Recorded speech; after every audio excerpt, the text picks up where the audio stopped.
Hello class. My name is Destiny Lowe, and this is my persuasive speech. I am doing it on cigarette smoking in the U.S. You ever see the color of smoke when it burns from a cigarette? It's yellow. So that should be the second sign after the smell that it's no good for you.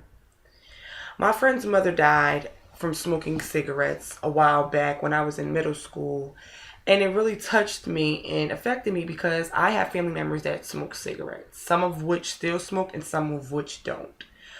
And to see my friend go through something at such a young age, losing their mom and having to live the rest of their life without their mother, affected me. But not only did it affect me in that way, it affected me because her death could have been prevented by quitting smoking cigarettes. Everyone knows cigarettes aren't good for you before they even start. And I know people say they get addicted to cigarettes and it's hard to get off of them. But me personally, I've tried a cigarette and there's no way I can get addicted to it. And it was just sad having a friend that lost a parent from smoking cigarettes when she and I both know that it could have been prevented if her mom just quit smoking cigarettes. But, it's not that easy for some people. Smoking cigarettes are killing people every day, and the sad part about it is that they know it kills them before they even start.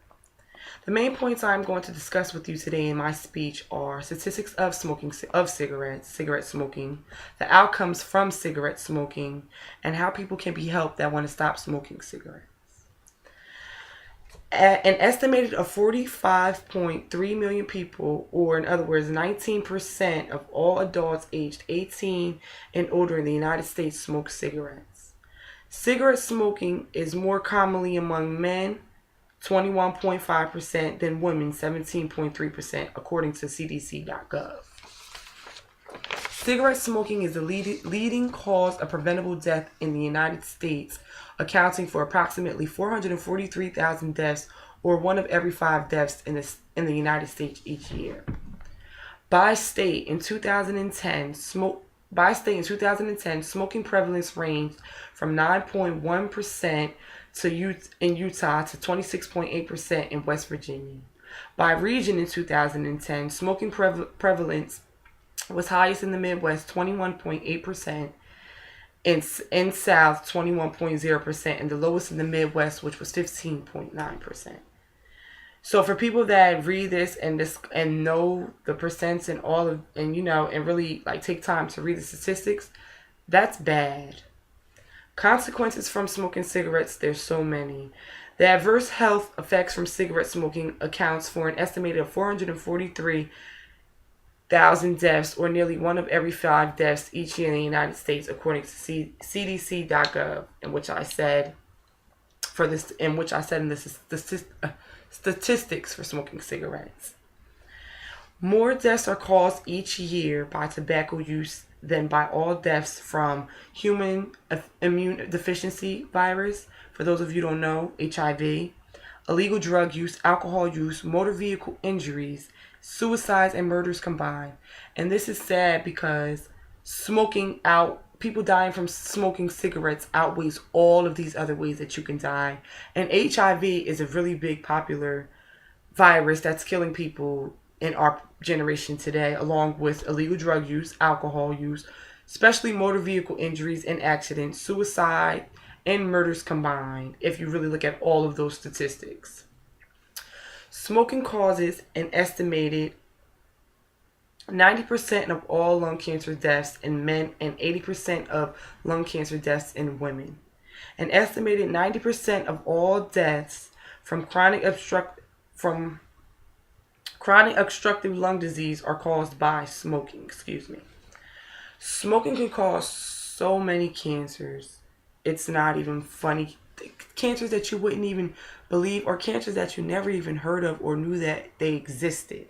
For instance, smoking causes acute myeloid,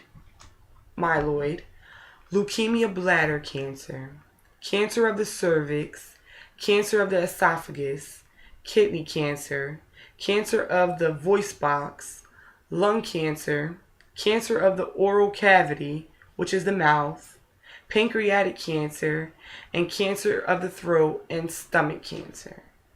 Now, these cancers are all serious.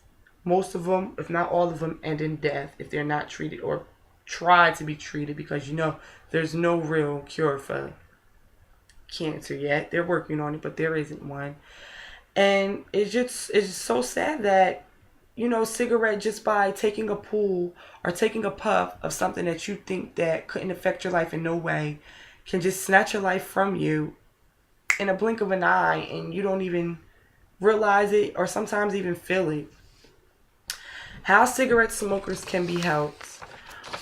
Smokers can be helped by avoiding triggers, not just having one cigarette, getting a physical yearly, making sure they're staying healthy, practicing relaxation techniques, remembering the benefits of quitting and how good it will feel and how much better you'll feel after quitting, and trying nicotine replacements if it's not so easy just to quit like you want.